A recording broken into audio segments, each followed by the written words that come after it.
Hello मेरे प्यारे दोस्तों, welcome back to the channel once again. I hope you all are doing really great. आज के इस वीडियो में फ्यू रैंडम डेज़ का व्लॉग शेयर कर रही हूँ, जिसमें सबसे स्पेशल है होली की सबसे प्रसिद्ध मिठाई गुजिया। इसके अलावा आप लोगों के साथ शेयर करूँगी स्नो, जो कि इस बार 2 फुट से 3 फुट के आसपास पड़ी थी। Not only this, very healthy oats की इडली, हेल्दी के साथ साथ टेस्टी भी है। यू कैन सी क्या हाल हो रहा है बाहर का। तो चलिए इस छोटे से व्लॉग को स्टार्ट करते हैं। ट्यूसडे की लेट इवनिंग से इस वीडियो को मैंने रिकॉर्ड किया था। यतका की आज स्विमिंग भी थी स्कूल के बाद, और उसके बाद उसका आज एक स्टेज परफॉर्मेंस भी था। इंडिविजुअल नहीं था, उसका ग्रुप था, लेकिन उसमें उसने गिटार प्ले किया था। तो फिर मेरे को घर जाना तो नहीं हो पाता, तो मैं इन लोगों का जो खाना है वो पूल में ही ले आई थी। तो सब्जी और पराठा मैं इनके लिए लेकर आई थी पूल में। यत्का के स्कूल पहुंच गए थे। पहले बच्चों ने सब्जी पराठा खाया, फिर मैकडी से भी थोड़ा बहुत कुछ खाया, और अब इनका जो स्टेज परफॉर्मेंस है वो स्टार्ट हो गया है।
और ये देखिए, अब मैं आपको घर आने के बाद दिखा रही हूँ अपने बैकयार्ड का जो काम है।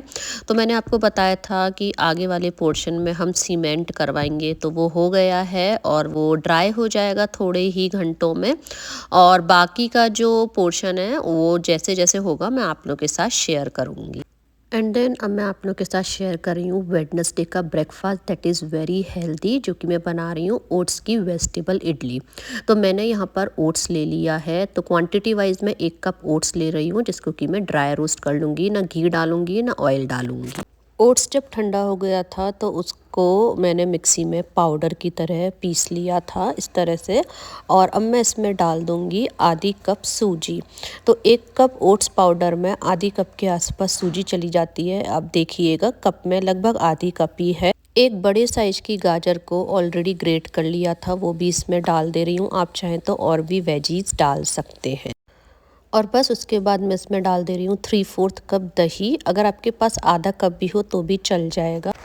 सभी चीज़ों को एक बारी अच्छे से मिक्स कर देंगे। उसके बाद पानी डाल के इस बैटर को हम थोड़ा सा इडली जैसी कंसिस्टेंसी जैसा कर लेंगे। उसके बाद जब ये थोड़ा सा पानी और दही डालने के बाद इडली कंसिस्टेंसी जैसा हो जाएगा, तो कुछ मसाले डालेंगे। जैसे मैंने डाला है स्वाद के अनुसार नमक, हींग डालूंगी, साथ में थोड़ा राई डालूंगी, सूखा धनिया, गरम मसाला पाउडर, जीरा पाउडर।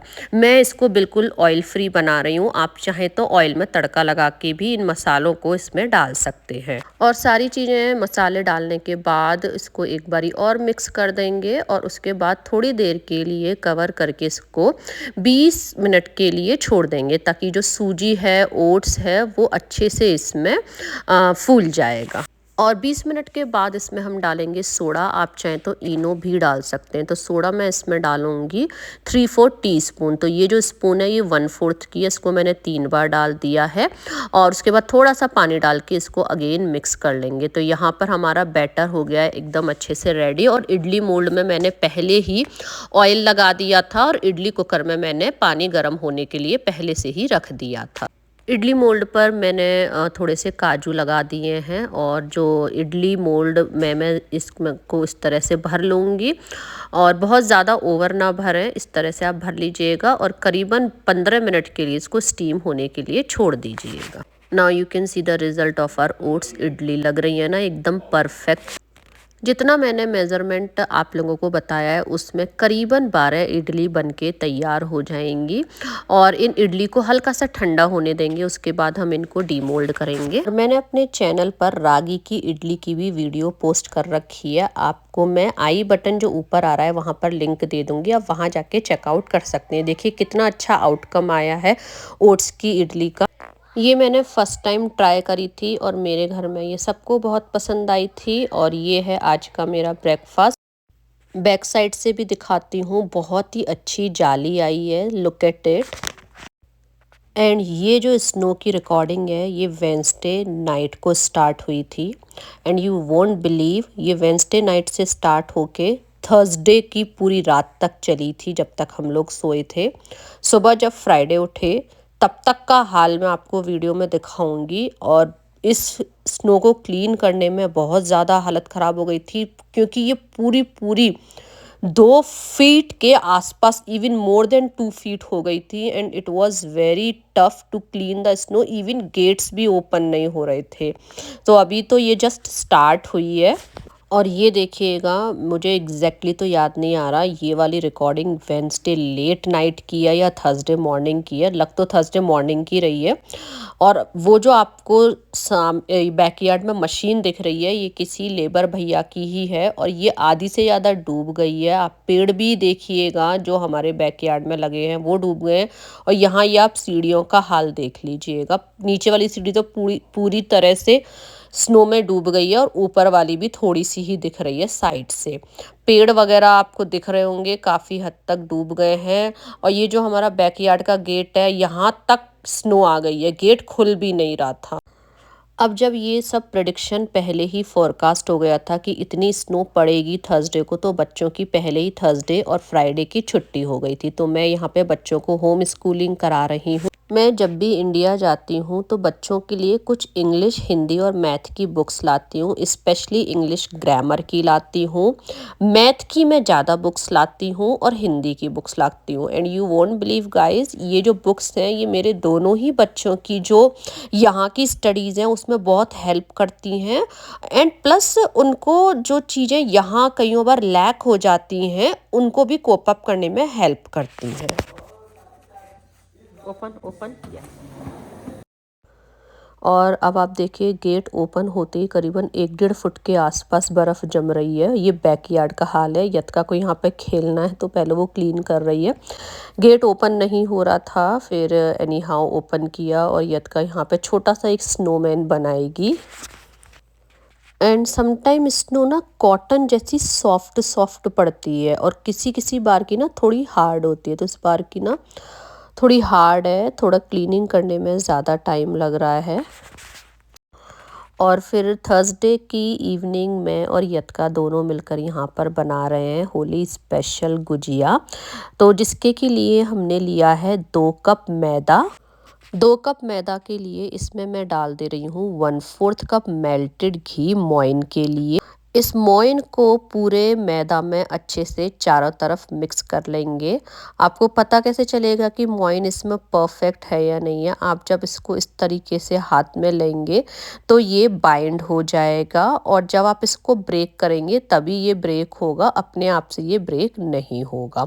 और अब बस ले लेंगे पानी और थोड़ा थोड़ा पानी डाल के इसका हम एक टाइट आटा लगा लेंगे। ध्यान रखना है आटा हमको टाइट लगाना है, लूज़ बिल्कुल नहीं लगाना है। तो जब इसका आटा लग जाएगा तब मैं आपको बताऊंगी कि कितना पानी का इसमें यूज़ हुआ था। आटा लग गया है और अब मैं उसको अपनी हथेली से ही थोड़ा सा स्मूदन कर ले रही हूँ। और इतना आटा लगाने में करीबन आधा कप पानी लग गया था।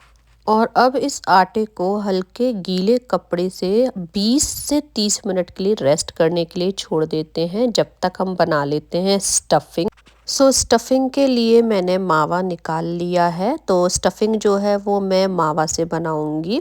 मावा को 2 पीसेस में कर लेंगे और उसके बाद इसके छोटे छोटे पीसेस करके हाथ से ही इसको हम क्रश कर लेंगे।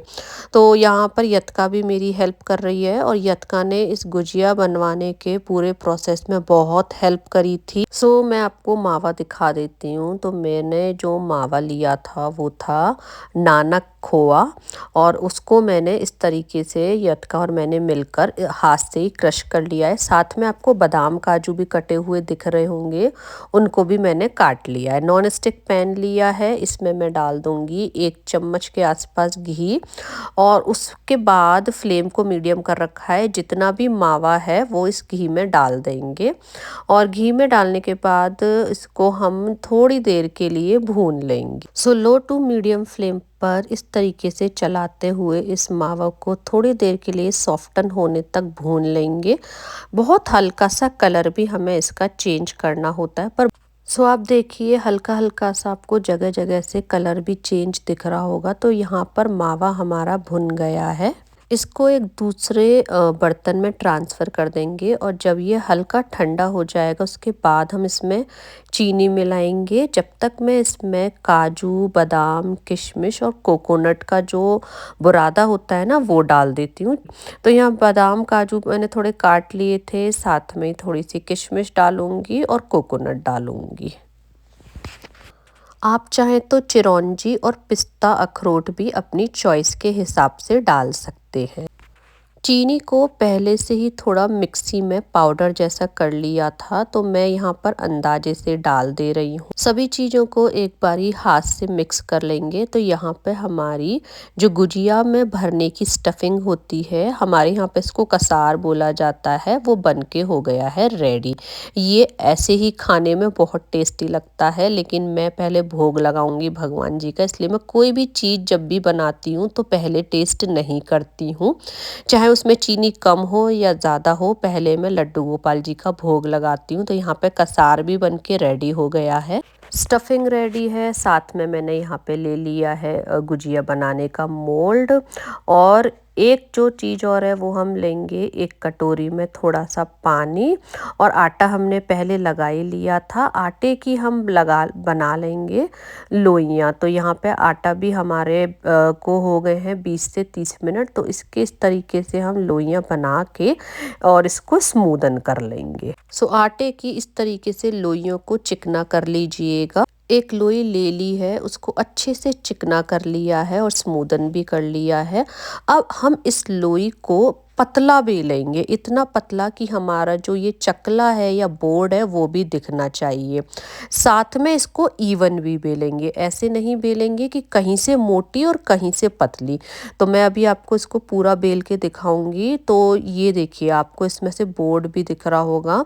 और अब जो हमारा ये मोल्ड है गुजिया बनाने का जो साँचा है, उसके ऊपर इस पूड़ी को रख देंगे, और ये जो स्टफिंग है इसमें हम 1 से 1.5 चम्मच के आसपास इसको हम भर देंगे। अब इस गुजिया को चिपकाने के लिए हमने ये जो पानी लिया था इसको हम जो ये मोल्ड है इसके कोने में लगा देंगे। अच्छे से पानी लगाएंगे, प्रेस करेंगे अच्छे से, और जो एक्स्ट्रा पार्ट होगा उसको हम निकाल लेंगे। तो ये वाले जो प्रोसेस होते हैं ना, ये बहुत इम्पॉर्टेंट होते हैं, जितने भी स्टेप्स हैं।